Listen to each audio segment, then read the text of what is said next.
والسلام على سيد الأنبياء والمرسلين وعلى آله وأهل بيته وأصحابه وذريته أجمعين أما بعد فأعوذ بالله من الشيطان الرجيم بسم الله الرحمن الرحيم قل هل يستوي الذين يعلمون والذين لا يعلمون صدق الله العلي العظيم وبلغنا رسوله النبي الأمين الكريم ونحن على ذلك لمن الشاهدين والشاكرين والحمد لله رب العالمين. وقال الله تبارك وتعالى في شان حبيبه الكريم إن الله وملائكته يصلون على النبي يا أيها الذين آمنوا صلوا عليه وسلموا تسليما. الصلاة والسلام عليك يا رسول الله والصلاة والسلام عليك يا نبي الله وعلى آلك وأصحابك يا نبي الله صلى الله عليه وسلم. نمبر شریف پر فراز جملہ علماء ذوی احترام اور حفاظ کرام مساجد کارکنان اجلاس، محترم معزز سامعین و حاضرین، خواتین اسلامیہ، السلام علیکم ورحمۃ اللہ تعالی وبرکاتہ۔ اللہ رب العزت کا فضل ہے، اس کی دی ہوئی توفیق سے ہمارا آج کے اس بات کی تقریب میں جو مدرسے کا سالانہ اجلاس بھی ہے شرکت کی سعادت حاصل کر رہے ہیں۔ اللہ تبارک و تعالی ہم سب کی حاضری کو قبول فرمائے۔ آپ سب جانتے ہیں کہ وقت کم ہے، شریف 1:12 پر ہونا ہے۔ میں آپ سبھی کا شکریہ ادا کرتا ہوں کہ آپ اس ٹھنڈک کی رات میں قدس مقدس کی تقریب میں حاضر ہیں اور کچھ سنانے کے لیے قدس پاک میں محفل کا انعقاد کیا جاتا ہے، جس میں علماء کرام بھی تشریف فرما ہے۔ ہم سب کا بھی شکر گزار ہوں کہ انہوں نے اپنا قیمتی وقت نکال کر کے اس محفل میں شرکت کی، اور اللہ تبارک و تعالیٰ سے دعا ہے کہ پروردگار عالم ہم سب کو اس محفل کی خیرات عطا فرمائے، اور اس سے نہالی میں آنے والے تمام ظاہرین، تمام علماء اور ہم سب کو بزرگان دین کے فیوز و برکات سے مستفیض فرمائے۔ آپ دیکھ رہے ہیں کہ 2 بچوں کی دستار بندی عمل میں آئی ہے، اور آواز بڑھاؤ یار مائک کے۔ تو 2 بچوں کی دستار بندی آپ نے دیکھی، جنہوں نے اللہ کے فضل و کرم سے قرآن کو حفظ کر لیا، اپنے سینے میں اتار لیا۔ یہ کوئی معمولی بات نہیں ہے، بہت بڑی بات ہے۔ پچھلی امتوں میں یہ اعزاز صرف نبی کو حاصل تھا کہ اس امت پر نازل ہونے والی کتاب یا صحیفے کو صرف نبی ہی اپنے سینے میں اتار سکتا تھا، دوسرے اسے محفوظ نہیں کر سکتے تھے۔ بلکہ حضرت موسیٰ علیہ السلام نے اللہ تبارک و تعالیٰ سے عرض کی تھی کہ اے میرے مالک، میں نے ایک ایسی امت کا تذکرہ پڑھا ہے اپنی کتاب میں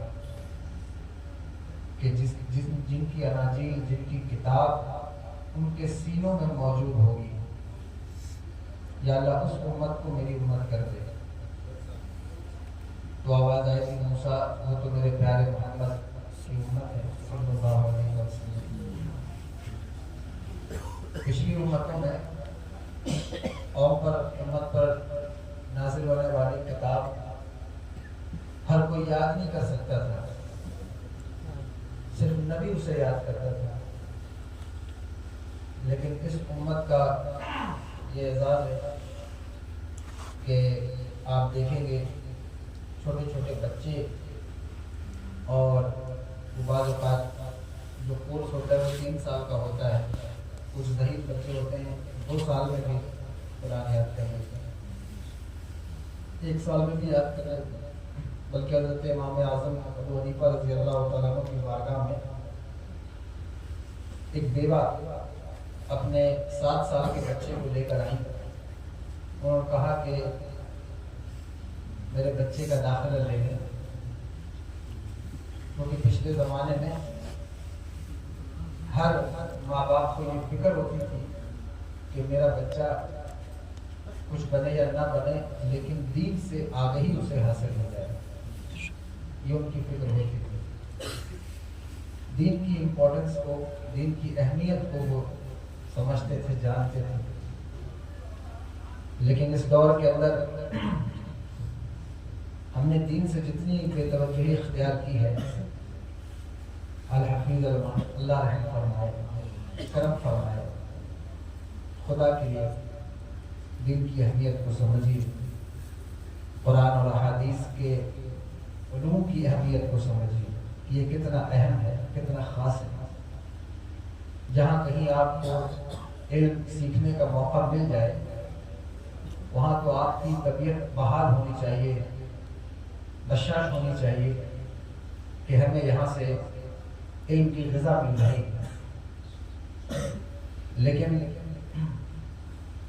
آپ علم کو اہمیت نہیں دیتے، علم کی اہمیت کو سمجھتے نہیں۔ ماں باپ موجود ہیں، اچھا گھر ہے، اچھا کاروبار ہے، اچھا بزنس ہے، پھر بھی 7 بچے ہیں، 8 بچے ہیں، کسی ایک کو بھی عالم نہیں بنایا، حافظ نہیں بنایا۔ آپ کو سوچنا چاہیے کہ ہم ایسا کیوں کر رہے ہیں؟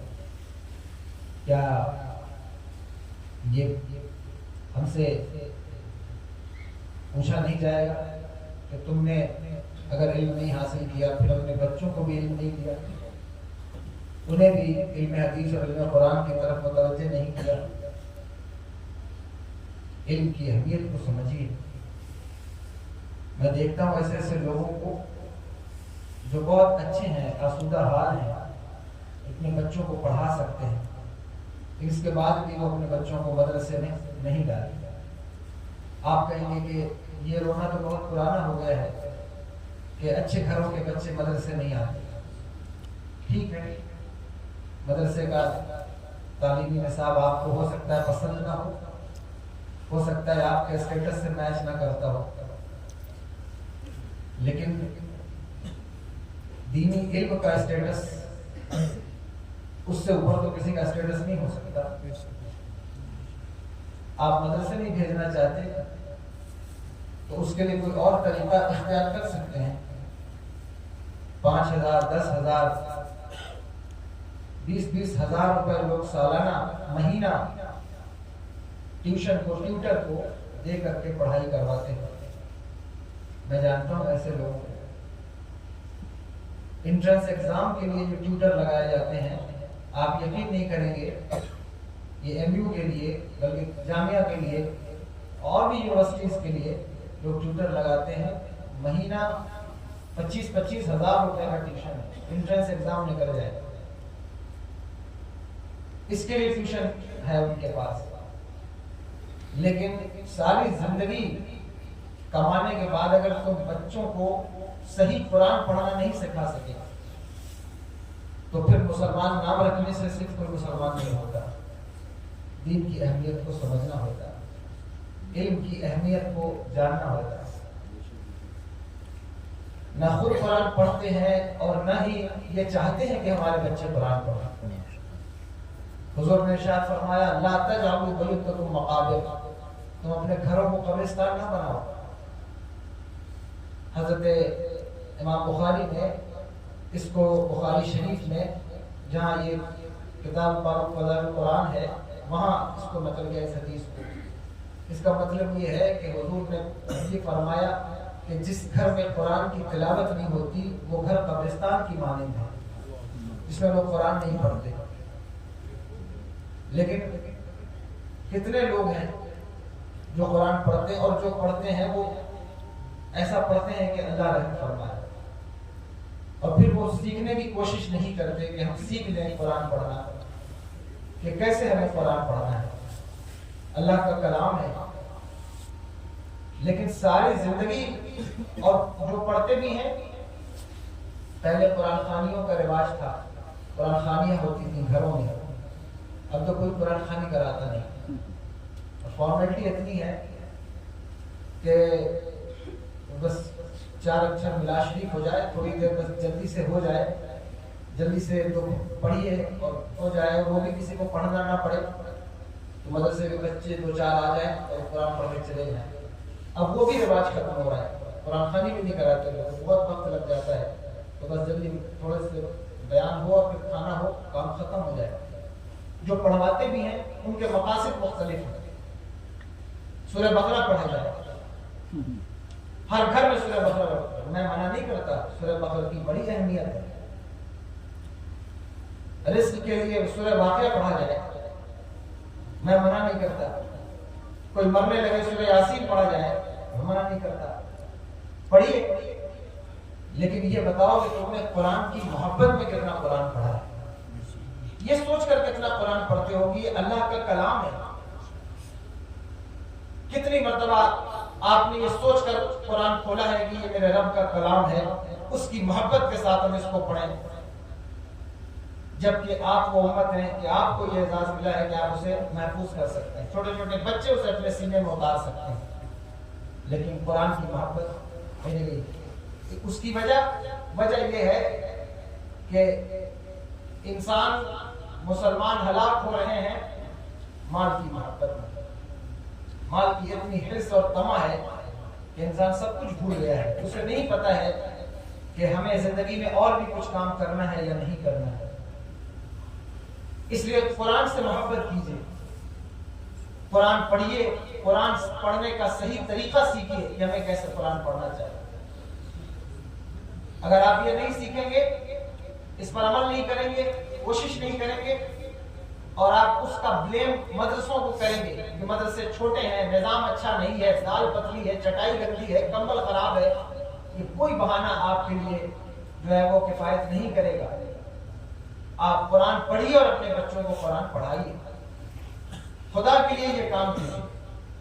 ایسے ایسے لوگ ہیں، اتنا غلط تلفظ ہے، بعض اوقات وہ قرآن پڑھتے ہیں اور وہ پڑھتے ہیں لیکن بس تلاوت کا شوق ہے، سیکھنے کا شوق نہیں ہے کہ ہم اس کو صحیح کر لیں.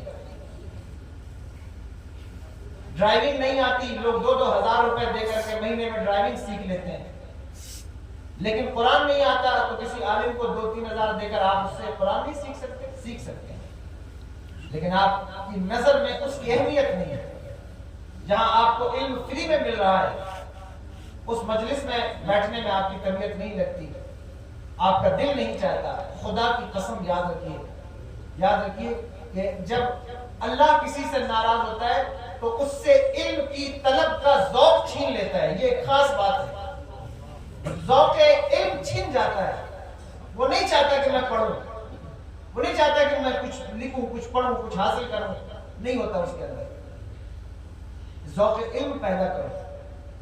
جو طلبہ ہیں، مبلغین ہیں، ان سے بھی کہتا ہوں، آپ سے بھی کہتا ہوں، ذوق علم پیدا کیجئے خدا کے لیے. اور اس میں آنے کا مقصد یہی ہے. میرے عورتوں میں اتنا قرآن پڑھا ہے، ہم تو اپنے خاندان کی فضیلت بیان نہیں کرتے، لیکن مولانا عبدالحسین صاحب قلعہ شریفی بیٹھے ہیں، یہ جانتے ہیں. میری دادی کی امی سیدہ محمودہ بیگم ایک بہت بڑی عالمہ تھی. انہوں نے اپنے ہاتھ سے 2 قرآن شریف لکھا ہے. سبحان اللہ. اپنے ہاتھ سے قرآن لکھا. قرآن پڑھو اس کی رعایت کے ساتھ، تجوید کے ساتھ، ترتیل کے ساتھ، تحقیق کے ساتھ. آپ نہیں پڑھتے، آپ کو توجہ نہیں. بچیوں کو جہیز میں قرآن نہیں دیا جاتا، بچیوں کو سینے میں قرآن دیا جاتا ہے. وہ ایک آپ نے رسم بنائی ہے کہ قرآن دیا جاتا ہے. وہ پچھلے زمانے میں قرآن یوں نہیں دیا جاتا تھا ہاتھ میں، ان کے سینے میں قرآن دیا جاتا ہے. جس گھر میں جاتی تھی وہ گھر جنت ہو جاتا ہے. لیکن اب آپ قرآن پڑھتے ہیں، قرآن سے آپ کو موقع، جبکہ آپ وہ امت ہے کہ آپ کے لیے آسان ہے اس کتاب کو پڑھنا. آپ اسے سیکھ سکتے ہیں، پڑھ سکتے ہیں، لیکن اس کے بعد بھی آپ خاموش ہو، اطمینان سے پڑھو. آپ سیکھ سکتے ہیں، پڑھ سکتے ہیں، لیکن آپ اس کو سیکھتے نہیں. اس لیے علم کی اہمیت کو سمجھیے، علم کی اہمیت کو دیکھیے، وقت گزر گیا اسی بات پر، علم کی اہمیت کو سمجھیے، جانیے کہ یہ کتنا اہم ہے۔ 7 سال کے بچے کو لے کر کے وہ آئی تھی اور انہوں نے کہا امام اعظم سے کہ میرے بچے کو داخلہ کرانا ہے۔ حضرت نے دیکھا کہ بڑا خوبصورت بچہ ہے، بعض بچے ایسے ہوتے ہیں کہ جن کی وجہ سے یعنی وہ بھی عورتوں کے حکم میں آ جاتے ہیں اپنے حسن کی وجہ سے، تو امام اعظم خلیفہ رضی اللہ فرمایا کہ تم انہیں لے جاؤ، ہمارے یہاں ہم اس بچے کا داخلہ نہیں لیتے جو حافظ نہ ہو، تو تم اسے حافظ بنا کر لے آؤ تو پھر ہم اسے داخلہ لے لیں گے۔ امام کے کہنے کا مطلب یہ تھا کہ یہ لے جائے گی، 2-3 سال لگے گا، تو پھر آئیں گی، تب تک اس بچے کو داڑھی وغیرہ آ جائے گی تو پھر ہم داخلہ لے لیں گے۔ وہ لے کے چلی گئی۔ 7 دن کے بعد وہ پھر بچے کو لے کر حاضر ہو گئی، تو امام اعظم ابو حنیفہ رضی اللہ تعالیٰ عنہ نے ان سے پوچھا کہ میں نے تم سے نہیں کہا تھا اپنے بچے کو لے جاؤ اور حفظ کراؤ؟ انہوں نے کہا کہ حفظ کرا کر لائی، سبحان اللہ، حافظ بنا کر لائی ہوں۔ کہنے لگے 7 دن میں؟ کہا ہاں، 7 دن میں میرے بچے نے قرآن یاد کیا۔ اس بچے کا نام امام محمد الحسن الشیبانی، اور مشہور شاگرد حضرت امام اعظم ابو حنیفہ رضی اللہ تعالیٰ عنہ۔ 7 دن میں انہوں نے قرآن، لگن سچی ہو، پکی ہو، ایسے ذہین بچے آج بھی ہیں۔ میرے مدرسے میں میرے ساتھیوں میں حافظ صاحب تھے، حافظ عبدالحلیم صاحب، آپ یقین کریں گے پہلے تو نہیں پڑھتے تھے، ہو سکتا ہے کہیں سے وہ سن رہے ہوں، لائیو بھی جا رہی گفتگو سن رہے ہیں، لیکن جب انہوں نے پڑھنا شروع کیا، اور یہ بھی کرامت تھی حضور نہال ملت علیہ رحمت، سبحان اللہ، اتنا یہ حافظ شفیع صاحب اگر یہاں بیٹھے ہوں گے میرے ساتھیوں میں سے تو گواہی دیں گے، یا اور کوئی ہوں گے پرانے تو وہ گواہی دیں گے کہ وہ پڑھتے نہیں تھے، بہت مار کھائی انہوں نے اور بڑا ان کے ساتھ معاملہ ہوا، نہیں پڑھتے تھے، لیکن ان کے ابا آ کر کہتے حضور نہال ملت سے کہ آپ کے حوالے یہ بچہ ہے، تو فرماتے اللہ چاہے گا حافظ بنے گا۔ اور انہوں نے جب پڑھنا شروع کیا، آپ یقین نہیں کریں گے وہ آدھے پارے سے زیادہ سبق سناتا تھا بچہ۔ 9 مہینے میں حافظ بنا، 9 مہینے میں حافظ بن گیا۔ جو سب کے ہیں حافظ عبدالحلیم صاحب، جو لوگ بیٹھے ہوئے جانتے ہیں، 9 جو میرے ساتھ پڑھتے تھے 9 مہینے میں حافظ بنے۔ اللہ کا جس پر کرم ہو جائے، اللہ جس پر کرم فرمائے، تو آپ قرآن سے محبت کیجیے، طلب علم کا ذوق پیدا کیجیے۔ میں حیران ہوتا ہوں یا اللہ، پروگرام میں آ کر، عرس میں آ کر، جہاں لنگر علم چل رہا ہو، وہاں کوئی علم کو چھوڑ کے کیسے ادھر ادھر گھوم سکتا ہے؟ علم کی مجلس کو چھوڑ کر کیسے وہ ادھر ادھر کھڑا رہ سکتا ہے؟ کیسے اس کا کام ادھر نہیں جاتا؟ کیا تمہیں علم کی ضرورت نہیں؟ ذوق علم نہیں۔ حضرت عبد الرحمن ابن قاسم، بہت بڑا نام ہے علم حدیث میں، مصر کے رہنے والے ہیں۔ ان کی شادی ہو گئی، انہوں نے اپنی زوجہ سے کہا، بیوی سے، کہ مجھے 2 سال کی مہلت دو، بہت بڑی درسگاہ ہے مدینے میں حضرت امام مالک کی، میں وہاں 2 سال جا کر علم حدیث حاصل کرنا چاہتا ہوں، 2 سال میں حدیث کا علم حاصل کرنا چاہتا ہوں، مجھے اجازت دے دو۔ بیوی نے کہا ٹھیک ہے، میری طرف سے اجازت ہے۔ 2 سال کے لیے چلے آئے مدینہ شریف، حضرت امام مالک کی بہت بڑی درسگاہ تھی، 2 سال کہہ کر آئے تھے، لیکن علم حدیث حاصل کرتے کرتے 4 سال گزر گئے، انہیں پتہ ہی نہیں چلا، 4 سال ہو گئے۔ خدا کی قسم، علم جب بات کسی کی سمجھ میں آ جائے، کسی کو فہم عطا ہو جائے، آشنائی حاصل ہو جائے، کوشش کر کے دیکھو، تمہیں جتنا مزہ گھومنے میں، خرافات میں، شادیوں میں، ولیموں میں آتا ہے، اگر ذوق علم پیدا ہو گیا، ایک مرتبہ قرآن اور حدیث سے محبت پیدا ہو گئی، تو پھر یہ وہ عجب چیز ہے، دو عالم سے کرتی ہے بیگانہ دل کو، عجب چیز ہے لذت آشنائی۔ ایک بار یہ لذت حاصل ہو جائے تو پھر آپ اس سے نکل نہیں سکیں۔ طلبہ سے بھی کہتا ہوں، اور میں بھی اس میں شامل ہوں، خود سے بھی، ہم سبھی پر کہہ رہی ہے بات، ہمیں چاہیے کہ ہم ان کی طرف پیش قدمی کریں، ذوق علم پیدا کریں۔ اس کا کیا مطلب ہے؟ ہم حافظ ہو گئے، ہمارا کام ہو گیا، اب بس ٹھیک ہے، مصلہ سنبھال لینا ہے، عالم ہو گئے، ٹھیک ہے، ساری زندگی پڑھتے رہو۔ علم سیکھنے کی کوئی عمر نہیں ہے۔ میرے آقا نے ارشاد فرمایا، ماں کی گود سے لے کے قبر کی گود تک علم حاصل کرو۔ حضرت امام مالک رضی اللہ تعالیٰ عنہ کا آخری وقت ہے، آخری وقت ہے، آپ لیٹے ہوئے ہیں تو آپ کے سے آپ کے دوستوں میں سے یا کوئی آپ سے ملاقات کے لیے آیا, آخری وقت غرغرے کی کیفیت ہے, تو آپ نے ان سے ایک مسئلہ پوچھا. جب مسئلہ پوچھا تو انہوں نے کہا حضور آپ کو تشریف لے جا رہے ہیں, اب اس وقت علم سیکھنے کا مسئلہ پوچھنے کا کیا بنتا ہے؟ فرمایا ابھی میں قبر میں نہیں اترا ہوں. میرے آقا نے فرمایا قبر کی گود تک علم حاصل کرنا ہے, میں بھی تو علم حاصل کرنا ہے. استعمال کریں نعرہ تکبیر, نعرہ رسالت. آپ بیٹھے اسے حضور نعرہ باللہ زندہ باد, نعرہ تکبیر نعرہ حضور نعرہ باللہ زندہ باد, نعرہ رسالت کہا ابھی میں قبر کی گود میں نہیں اترا ہوں, تو ابھی میں علم حاصل کروں گا. آپ بتائیے آخری وقت دنیا سے جاتے ہوئے بھی لوگ علم حاصل کرتے ہیں, کتنی محبت تھی انہیں علم سے, حضور کی احادیث سے. لیکن ایک ہم ہیں کہ ہمیں فرق ہی نہیں پڑتا. ہم نے نہیں پڑھا قرآن, ہمارے بچوں نے نہیں پڑھا, کوئی بات نہیں, کیا ہو گیا؟ اللہ اکبر, کاش کہ آپ ذوق علم لائیں. اللہ آپ کو علم کا ذوق عطا فرمائے. حضرت عبد الرحمن ابن قاسم 4 سال گزر گئے, 4 سال گزر گئے, پتہ ہی نہیں چلا. 4 سال کے بعد انہیں خیال آیا میں بیوی سے 2 سال کا کہہ کے آیا تھا, اب 4 سال گزر گئے ہیں. تو انہوں نے خط لکھا اپنی زوجہ کو, لکھا کہ میں تم سے 2 سال کی چھٹی لی تھی, لیکن 4 سال ہو گئے, میں اتنا محو ہو گیا علم حدیث سیکھنے میں کہ میں نہیں آ سکا. میں تمہیں اجازت دیتا ہوں کہ تم چاہو تو میرے نکاح میں رہو, چاہو تو تم کسی اور سے نکاح کر لو, اب میں کچھ دن اور علم سیکھنا چاہتا ہوں. اللہ. عورتیں بھی کیسی تھی, ان کا جواب آیا, انہوں نے لکھا کہ جب آپ عالم نہیں تھے تو میں آپ کی بیوی تھی, اب آپ کو اللہ نے علم حدیث کا منصب دے دیا ہے تو کیا میں آپ کی بیوی نہیں رہوں گی؟ تو ایک عام آدمی کی بیوی تھی, اب اللہ نے اس کو عالم دین بنا دیا ہے, تو اب کیوں نہ میں اس کی بیوی بن کے رہوں. 1-2 سال نہیں, جتنا جی چاہے علم سیکھیے. اگر آپ اللہ اکبر ساری زندگی بھی نہ لوٹے تو میں آپ کا انتظار کروں گا. جب وہ چلے تھے ان کی بیوی حمل سے تھی, انہوں نے بچہ جنا اور 17 سال گزر گئے. حضرت عبد الرحمن ابن قاسم کو بھی لوگ بیٹھے علماء پوچھ لیجئے گا ان سے, 17 سال گزر گئے اور وہی علم حاصل کرتے رہے.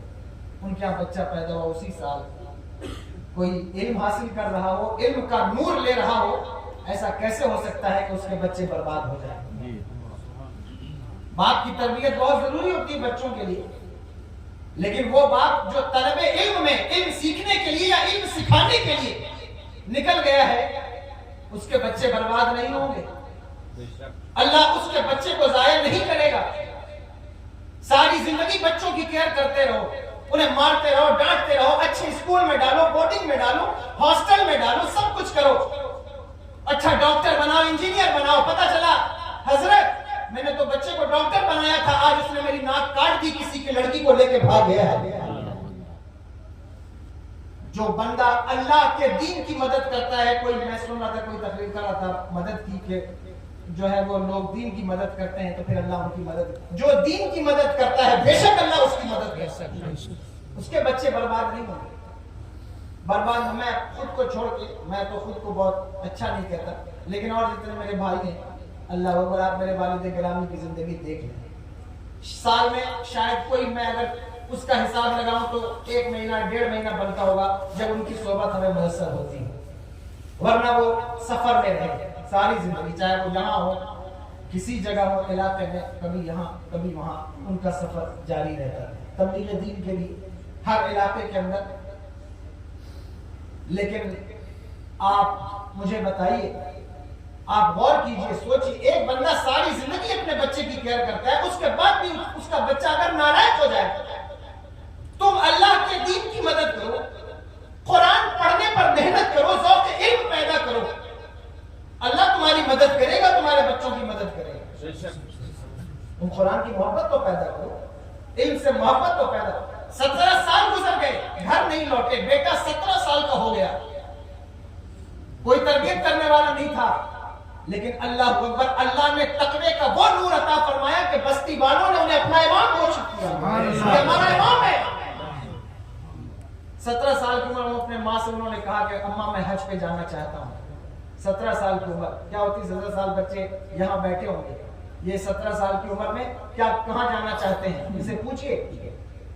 لیکن وہ اللہ کے بندے کا بچہ وہ کہتا ہے میں حج کے لیے جانا چاہتا ہوں. اللہ اکبر. ماں نے کہا ٹھیک ہے تم مجھ سے باپ کا پوچھتے رہتے ہو, جب حج کے لیے جانا تو مدینہ المنورہ جانا, وہاں امام مالک کی درسگاہ ہے, اس درسگاہ میں تمہارے ابا زیر تعلیم ہے, تو جا کر اپنے باپ سے مل لے گا. وہ حج کر کے مدینہ المنورہ آئے اور لوگوں سے پوچھا کہ یہاں امام مالک کا مدرسہ کہاں ہے. انہوں نے مدرسہ بتایا, وہ مدرسے پہنچے, حضرت امام مالک سے ملاقات ہوئی. کہنے لگے حضور کیا آپ کے کسی شاگرد کا نام عبدالرحمن بن قاسم ہے؟ کہاں ہاں ہے, کیا ہوا؟ کہا میں ان سے ملنا چاہتا ہوں. کہا وہ دیکھو مسجد کے کونے میں بیٹھ کر جو حدیث یاد کر رہا ہے وہی عبدالرحمن بن قاسم. آگے بڑھ کے ان کے سامنے بیٹھ گئے, ان سے مصافحہ کیا اور کہنے لگا مجھے پہچانا؟ فرمایا نہیں پہچانا. کہا میں آپ ہی کی اولاد ہوں, آپ ہی کا بیٹا ہوں. کھڑے ہو گئے اور انہوں نے اپنے بیٹے کو گلے سے لگایا, رونے لگے. حضرت امام مالک آئے, کہا کیا ہوا عبدالرحمن بن قاسم, تو اس سے مل کے روتا کیوں ہے؟ کہا حضور 17 سال ہو گئے گھر چھوڑے, پلٹ کر گھر کی طرف نہیں دیکھا. جب میں نکلا تھا میری بیوی حمل سے تھی, اللہ نے مجھے اولاد عطا فرمائی ہے, وہ اس لائق ہو گیا کہ اس نے حج بھی کر لیا ہے اور مجھ سے ملاقات کے لیے آیا ہے, تو کیا آپ بھی اپنے بیٹے کو دیکھ کر میں نہیں رہوں گا؟ حضرت امام مالک نے فرمایا تھا جب تک یہ ذوق, یہ علم حدیث کی طلب لوگوں کے اندر باقی رہے گی, کبھی بھی کوئی حدیث کے میدان میں ڈنڈی نہیں مار سکے گا کوئی, کبھی بھی حدیث کے میدان میں. اللہ اب آپ غور کیجئے, بتائیے اگر انہوں نے محنت نہ کی ہوتی, صرف یہی دیکھا ہوتا کہ اس میں پیسہ کتنا ملے گا, کامیابی کتنی ملے گی. بڑی معذرت کے ساتھ کہتا ہوں, جو یہاں ہمارے حفاظ بیٹھے, علماء بیٹھے, ان سب سے کہتا ہوں خدایا حافظ بن گئے ہو تو تمہارا کام ختم نہیں ہو گیا. دین پڑھو تاکہ تم دوسروں کو دین پڑھا سکو. دین پڑھو, اپنے بھی دین پڑھاؤ. دنیا میں سب سے بہترین کام یہی ہے کہ دین پڑھا جائے اور دین پڑھایا جائے. سب سے بہترین کام. پڑھنے کا ذوق ختم نہ کیجیے. حضرت بقی بن مخلد اتنا بڑا نام ہے علم حدیث میں, اندلس کے رہنے والے. بس ایک بات, اندلس کے رہنے والے وہاں سے چلے کہاں؟ امام احمد ابن حنبل کی بارگاہ میں کہ میں بغداد جا کر علم حاصل کروں گا. وہاں سے نکلے اندلس سے, سمندر کے راستے سے, جس جہاز پر سفر تھے جہاز ڈوب گیا. ایک لوگ ختم ہو گئے, لیکن ایک پٹنے کو پکڑ کر کے اور ہاتھ کا چپو بنا کر کے بغداد کی طرف چل رہے ہیں کہ مجھے علم حدیث حاصل کرنا ہے, مجھے حدیث کا علم حاصل کرنا ہے. اللہ اکبر. چلتے رہے یہاں تک کہ ایک ٹاپو پر پہنچ گئے. وہاں اتر کر وہاں سے 6 مہینے کا پیدل سفر کر کے بغداد آئے. وہ زمانہ عباسیوں کا تھا, معتزلہ نے فتنہ اٹھایا ہوا تھا, جس کے جواب میں حضرت امام احمد ابن حنبل کھڑے تھے. اتنا بڑا امام دنیا کا, ایسا ثقہ محدث, لیکن فتنہ تھا, حکومت کے خلاف بولے, گھر میں نظر بند کر دیا گیا حضرت امام احمد ابن حنبل کو. یہ تاریخ ہے. ان کا مدرسہ اجاڑ دیا گیا, جیسے آج بلڈوزر چلتے مدرسے پر, اس زمانے میں بھی چلتے تھے. مدرسہ ختم کر دیا گیا, پابندی لگ گئی, کوئی ان سے ملے گا نہیں, کوئی ان سے ملاقات نہیں کرے گا. پولیس والوں کے پہرے ان کے گھر کے باہر. جب حضرت امام بقی الدین امام بقی بن مخلد پہنچے بغداد میں, انہوں نے لوگوں سے پوچھا کہ مجھے امام احمد کی بارگاہ میں ظاہر تلمس طے کرنا ہے.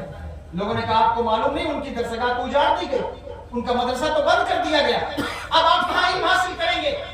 کہنے لگے اللہ اکبر. ان کے دل کی دنیا اجڑنے لگی کہ میں اتنا لمبا سفر کر کے, جہاز ڈوب جانے کے بعد پٹنے پر چل کر ہاتھ کو چپو بنا کر, جس کی حدیث, جس کی بارگاہ میں حدیث سیکھنے آیا, اس کو نظر بند کر دیا گیا, کیسے حدیث سیکھو؟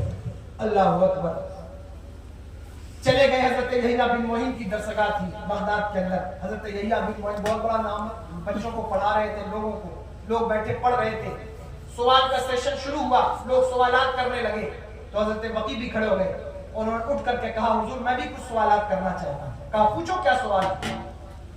کہا کہ فلاں فلاں جو بھی سوال ان کے تھے انہوں نے سوال کیے. آخر میں امام احمد ابن حنبل پر کوئی بولتا نہیں تھا, پابندی تھی, کوئی زبان نہیں کھولے گا ان کے اوپر, لیکن کھڑے ہو گئے اور کھڑے ہو کر کہا حضور آپ بتا رہے ہیں کہ کون ثقہ ہے کون مجہول ہے, تو آپ مجھے بتائیے کہ آپ کا خیال امام احمد ابن حنبل کے بارے میں کیا ہے. اللہ اکبر. لوگ ان کو دیکھنے لگے کہ انہوں نے یہ کیا سوال کر دیا ہے, جس کے اوپر حکومت نے پابندی لگائی ہے اس کے بارے میں سوال ہو گیا. لیکن علم وہ چیز ہے